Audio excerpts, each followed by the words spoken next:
In this episode, we talk about Maharashtra, where rising temperatures and unseasonal rains are impacting the Rabi harvest season. We also talk about 3 people who have been arrested for sharing sensitive information with people from Pakistan. But first, we talk about what Operation Sindoor has revealed about India's defense capabilities. Hi, I am Niharika Nanda, and you are listening to 3 Things, the Indian Express news show. After the Pahalgam attack that claimed 26 lives, India launched one of its most extensive and far-reaching retaliatory operations against Pakistan. Under Operation Sindoor, it targeted 9 terrorist training camps within Pakistan and Pakistan-occupied Kashmir, including the headquarters of Lashkar-e-Taiba and Jaish-e-Mohammed. These precision strikes showcased India's military strength as the missiles hit specific buildings without damaging nearby structures. And in fact, during the military confrontation that took place after, India successfully neutralized nearly every incoming missile and drone, demonstrating a decisive military edge. To understand more about India's military preparedness and what made it possible, we are joined by the Indian Express's Amitabh Sinha. Amitabh, over the years, India has received defense equipment from its allies. But what role did domestically developed defense technology play during Operation Sindoor? So, during this short conflict of 4 days, a lot of things seemed to go right for India. The precision with which, the Indian weapons hit their targets, the lethality, the air defense system, which has been talked about a lot. All these things, gave India a very decisive edge. And most of it, we have seen a lot of discussions around the weapon systems and the air defense systems that have been developed in partnership with other countries or have been imported from other countries. But a substantial part of it, in fact, a majority of the technologies that were used during this operation are homegrown technologies. These homegrown technologies, these indigenous technologies have been developed over the years in India, mainly by the Defense Research and Development Organization, DRDO, which has more than 100 different laboratories and units, and also in conjunction with other national laboratories. So these technologies came in very handy during this operation. And if we talk about the night of May 7th, when Operation Sindoor began, India destroyed 9 terrorist training camps in Pakistan and Pakistan-occupied Kashmir. In this situation, how important was the role of guidance and navigation, especially since India wanted to avoid any collateral damage? Yes. So on the first day of the operation, the pictures that came out, the satellite pictures that were shown by India of the kind of destruction that was caused, but also the pictures that were coming from Pakistan, those were real pictures. They were very evident that what India had done was very high precision target setting, and these strikes were very, very, pinpointed. In fact, in a large compound, for example, containing several buildings, India was wanting to and was able to hit very specific buildings in part of that compound. And what India had been trying to say is that they wanted to avoid collateral damage. So these very high precision strikes were one of the very visible features of the first day of India's strikes. This high precision is achieved mainly by if you have very good navigation and guidance systems, right? So you have to feed in the lat-long, the latitude and longitude, very specific into the missile. And then when they are traveling through the air, they have to be guided to their location. And you have these navigation and guidance systems that have been developed. And what were some of the made in India systems that came in handy for this kind of guidance and navigation? So for navigation, there are lots of systems that the armed forces use. But one of the things that have been developed in India in the last few years is something called Navik, navigation by Indian constellation. That's the constellation of 7 satellites that ISRO has produced. ISRO has sent it in space. These are constellation of 7 satellites that provide navigation over the Indian region. And these were supposed to be over the Indian region. They provide very, very specific coordinates. They are like the GPS, but they don't have a global coverage. They have a coverage over India. So these NAVIC systems, actually, they have an accuracy for, at least for military applications, they have an accuracy of as much as 10 to 20 centimeters. So very precise sort of navigation. And these helped in the operation. In fact, there are more than 10 satellites that India uses. Most of it is for civilian purposes. No, they are used for a variety of applications. So because of these kind of assets that we have, space-based assets, and the technologies that they offer, what happened was that the strikes on the first day, many of these strikes, in fact, most of these strikes were able to achieve sub-meter accuracy, so that they hit the targets with an accuracy of, plus minus 1 meter. So, that's something. And as one of the scientists we spoke to, he noted that, this is the kind of pinpoint accuracy that is the best that any country can achieve anywhere in the world. So it's not something that, is not up to the global standards. In fact, this is what any other country would also be able to achieve in the best case scenario. Right, and we understand that one of the interventions that made the operation possible was the Integrated Guided Missile Development Program, which was actually spearheaded by Dr. APJ Abdul Kalam. Can you talk about its role in enhancing the lethality of the Indian attacks? So again, if you look at the pictures of the first day of the strikes, the entire buildings have come down.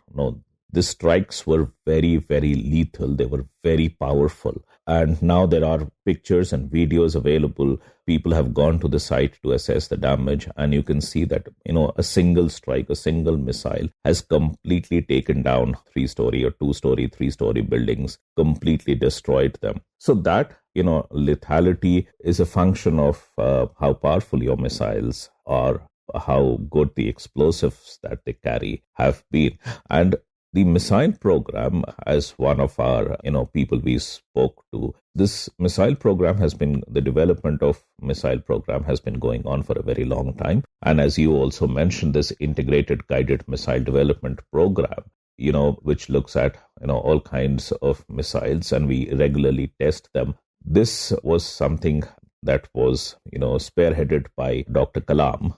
And we have seen that, the lethality of the missiles, the accuracy of these missiles, they actually did a very good job during the first day of the operation.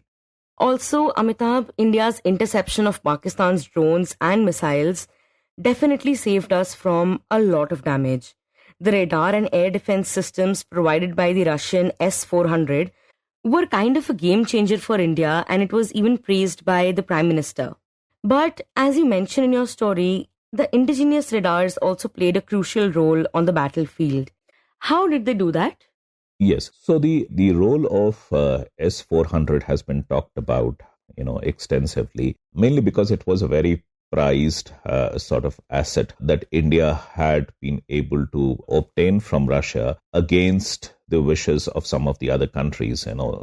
There was a lot of opposition to this particular deal, and India did finally manage to obtain this system from Russia. But the India's air defense in general is not like composed of only one system. There are several layers. It's a multi-layered air defense system. There are several other radar systems and several other components of air defense which were completely indigenously developed. And some of these radars included, as my colleague Amrita also has written about, these included what are known as SAMR systems, which is surface to air missile for assured retaliation. I think that is what it is called, SAMR. They can intercept a range of low flying aerial targets up to 10 to 12 kilometers range.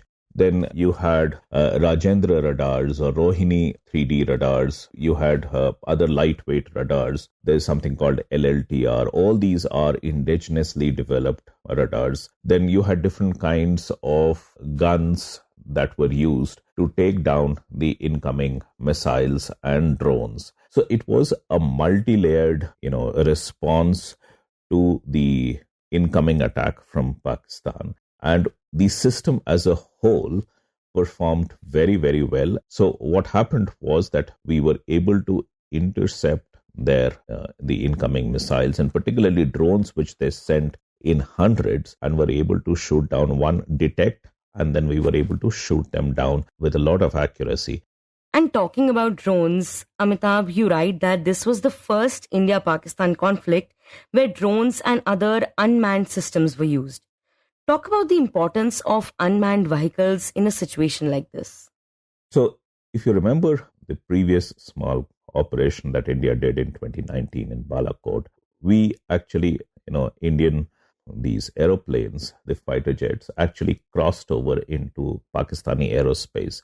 And that's how one of our pilots actually also fell into the Pakistani territory and was captured and was returned after 2 days. Now, this time, none of our fighter planes actually had to cross the Indian airspace. None of them ventured into Pakistani airspace. Most of the battle was fought from within our own borders, right? The only thing that went in Pakistani airspace were the weapons, the missiles, and the other thing that went in was drones. And these are like unmanned vehicles. The drones, the kind of drones that we use for different kinds of things. Now, these military drones are obviously much more sophisticated, and also some of them do carry explosives. Some of them are designed to go and hit targets as well. So this was a battle that was fought largely by unmanned systems. So increasingly, a lot of our systems would be unmanned so as to reduce the casualty of people involved in a battle. Of course, the command and control and the backing up would be done by humans still, but the actual, the job of going into the enemy territory wherein the risk is very high would largely be done by the unmanned systems. So drones would probably play a much bigger role in future conflicts, not just for the kind of operations that we saw, but also for a variety of other applications, other kinds of uses, including for surveillance, even for rescue purposes. And Amitabh, what kind of research and development is currently underway to help India further improve its defense capabilities in the future? So we spoke to at least 7-8 people who have been involved in the defense R&D in India. What almost each one of them was telling us is that in the last few years, especially in the last 5-6 years, there has been a great push to indigenize our systems as much as possible. Not just weapons, but also the electronics and everything else that is involved in waging a conflict, everything. So as much of indigenization as possible. In fact, this has been happening for a long time. It's not recent, but the push has become greater in the last few years, because of which we have seen lots of things now getting developed within India itself. So that is one thing, indigenization. The other part is to make things more and more sophisticated, right?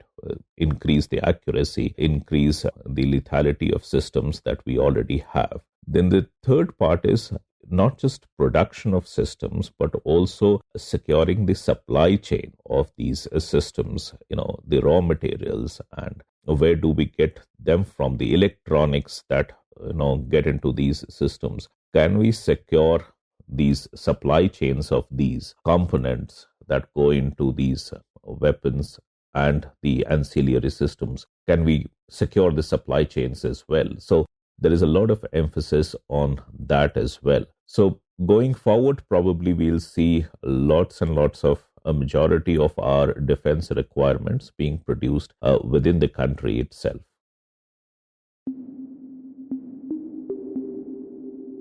And moving on from Operation Sindoor, we now talk about Maharashtra and its Rabi harvest season. This year, across vast stretches of rural India, farmers have faced a dilemma. Not just drought or flood, but both occurring within weeks of each other. In Maharashtra's Nashik district, which is the heart of India's onion belt, the Rabi harvest season was disrupted by a lethal mix of rising temperatures, unseasonal rains, and something far more structural, that is, growing shortage of labor in the fields. But this is not just about onions. Rather, it's a signal and case study of how India's agricultural backbone is buckling under the pressure. In this segment, my colleague Ichha Sharma speaks to the Indian Express's Parthasarthi Biswas to understand what's happening in Maharashtra and why it carries important lessons for food security across India. Partha, could you start by telling us what's making the harvest season especially difficult for farmers in Maharashtra? In terms of harvesting, this season is especially tough for onion growers. Now, before we get into this, let us understand the cycle of onion. The present crop which has got harvested and which will be feeding the market for the next few months is called the Rabi crop. This is an important crop because it has lesser moisture content, so it is amenable for storage, and between March and say October, there is no other crop hitting the market. So in case something goes wrong in this crop, say the area goes down or yield goes down, there can be escalation in prices. So harvest season coincided with summer, and summer, as we know, has been especially hard and harsh. In Maharashtra, we haven't had a winter to speak of. From January onwards, temperature had crossed 35, 36, and in the onion belt of Pune, Ahilanagar and Nashik, the temperature was easily above 40 degrees throughout the last 3 months. When this Rabi crop of onion is sown or transplanted somewhere in December, Jan, and it is harvested post-March. So the problem started when the farmers realized that the temperatures are going to be extremely harsh and they are not going to get the manpower or the people necessary to harvest this crop. So this way, the harvest season had two very unique challenges. One was the high temperature, and secondly, as a result of that, the paucity of labor. These are the difficulties that the farmers had in Maharashtra. And you write that farmers are basically calling this a season of losses. So can you tell us why is that?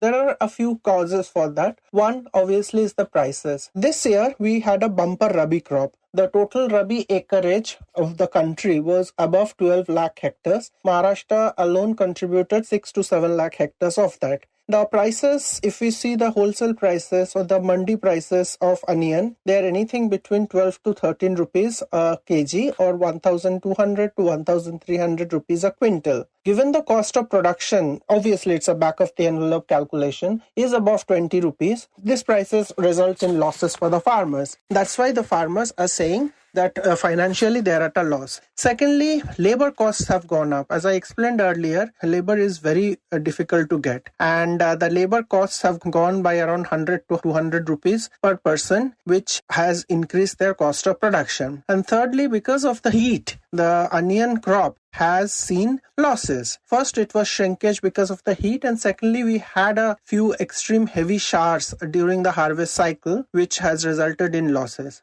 So overall, this is the combination of the last 3-4 things has resulted in this season of losses for farmers. Right, and unlike other crops, onions can't be machine harvested, right? So can you explain why this makes farmers so dependent on manual labor and why that's a problem this year? Onion as a crop is not very amenable for mechanization. We do have some machines which can help farmers sow the crop, but till date, no machines has been invented or worked on for harvesting. Unlike wheat, rice, or to an extent soybean or other oil seeds, everything in onion when it comes to harvesting has to be done by hand. The laborer goes with a small sickle, takes up the onion, then cuts off the green, then bags the onion and puts them in the kandachal or the on-field storage structures. So onion is extremely heavy when it comes to labor dependency. On an average, an acre of onion would require around 10 to 15 people to harvest the whole acre in a day. So given the average holding of farmers is around 2 acres, to complete their harvesting, they would require 30 people. That's quite a lot of manual labor. And Partha, in your story, you write that some farmers have had to travel all the way to Gujarat to find labor. So can you walk us through what is the situation like for them? Yes, in some areas of Nashik, the farmers who had their crop ready and they wanted to get it harvested, bagged and stored in on time, they realized the problem of labor. Their local labor would not come for harvesting because of the heat-related issues. They did not want to risk their health, which is very natural. So these farmers, they had links with Gujarat through trade and others. They went to Valsad district and got laborer from there. These laborers are mostly the tribal laborers of Gujarat. They normally get into any kind of work they did, and they were much more hardier than the local labor of Nashik. They were transported back to Maharashtra, and they around 10 to 15 farmers I spoke to, they had pooled in their resources and had got these laborers to harvest their crop. It came with a price other than the lodging and boarding cost. The laborers charged 1,000 rupees more than the local laborers. Obviously, they had to be transported around, but there was no other solution. That I think this was the first time many farmers got laborers from Gujarat. Some even went to Madhya Pradesh to get laborers, and they had managed to get their harvesting done on time based on laborers from outside. And also, we understand that this isn't the first time there's been a labor crunch. So then what would you say is different this time? Yes, this is not the first time labor is a problem in agriculture. Labor is an eternal problem. Agricultural labor is very backbreaking. You have to crouch and you have to go through the fields, and now given the heat situation or whatever, it is not something really very suitable. People are finding jobs in non-agricultural sectors. Let it be the mandis, the wholesale markets, let it be the factories, let it be the mills. And they would prefer to do that. So over the year, one of the perennial problems of Indian agriculture is the lack of farm labor. So this time what has happened is that this has got attenuated. This was pretty severe because the labor who was ready to work was not ready to come to the field because of the heat. So in case there are, say, 10 labor who are available, only 1 or 2 were available for working. Right. And Partha, what are the state agricultural authorities saying about this situation? So state agriculture authorities have not been very proactive when it comes to solving the problem of agricultural labor.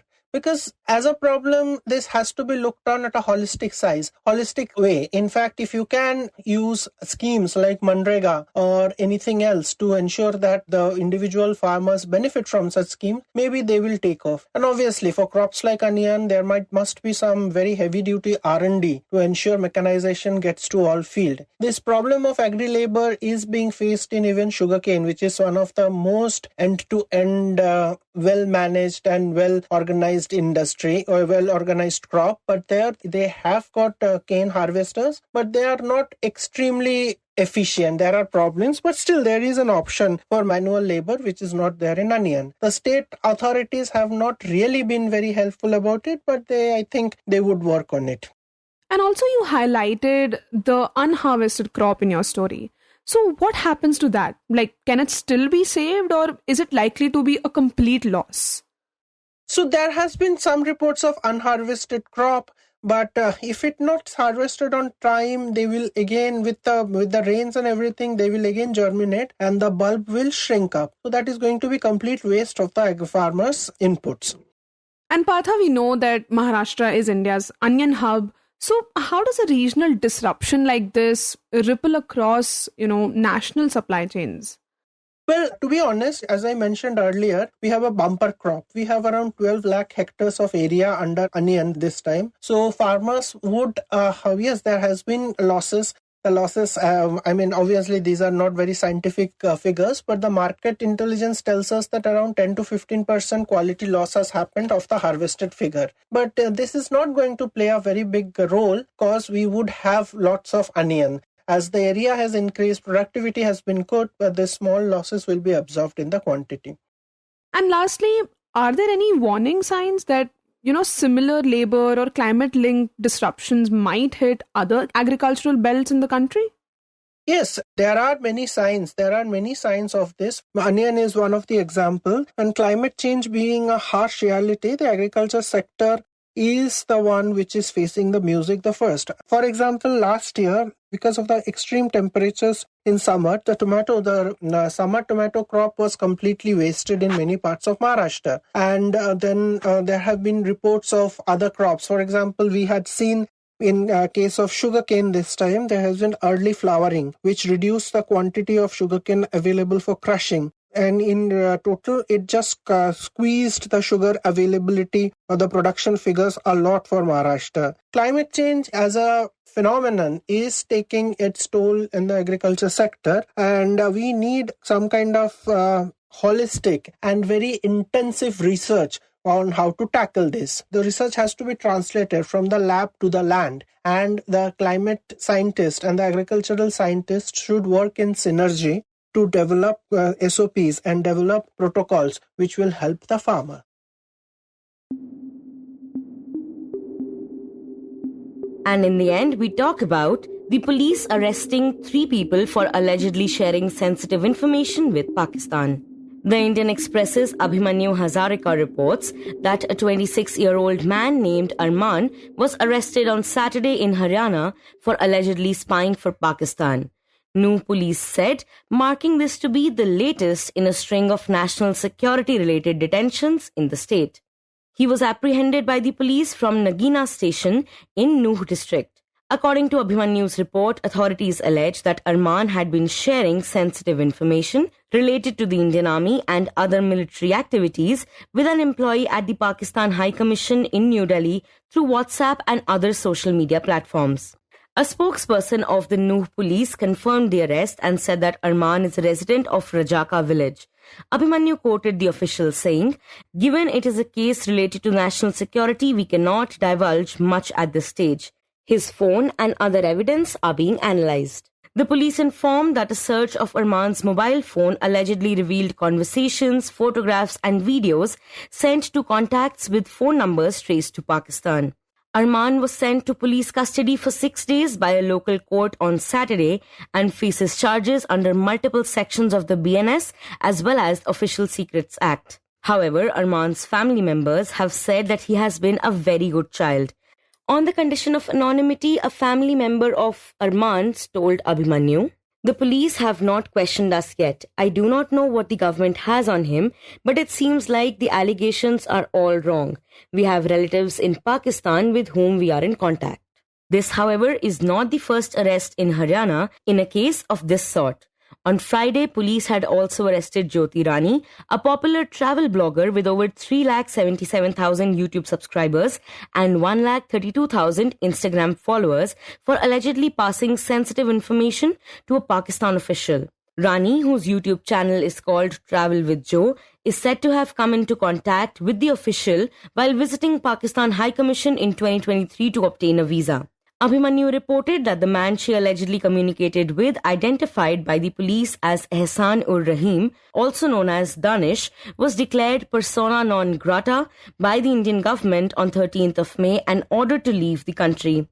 Earlier in the week, a third individual, 24-year-old Noman Elahi, a private security guard working at a textile factory in Panipat, was also arrested for allegedly sharing sensitive information with multiple contacts in Pakistan.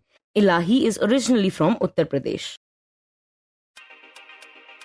You were listening to 3 Things by the Indian Express. Today's episode was edited and mixed by Suresh Pawar and produced by Ichha Sharma and me, Niharika Nanda. If you like the show, then do subscribe to us wherever you get your podcasts. You can also recommend the show to someone you think will like it. Share it with a friend or someone in your family. It's the best way for people to get to know about us. You can also tweet us at Express Podcast and write to us at podcasts@indianexpress.com.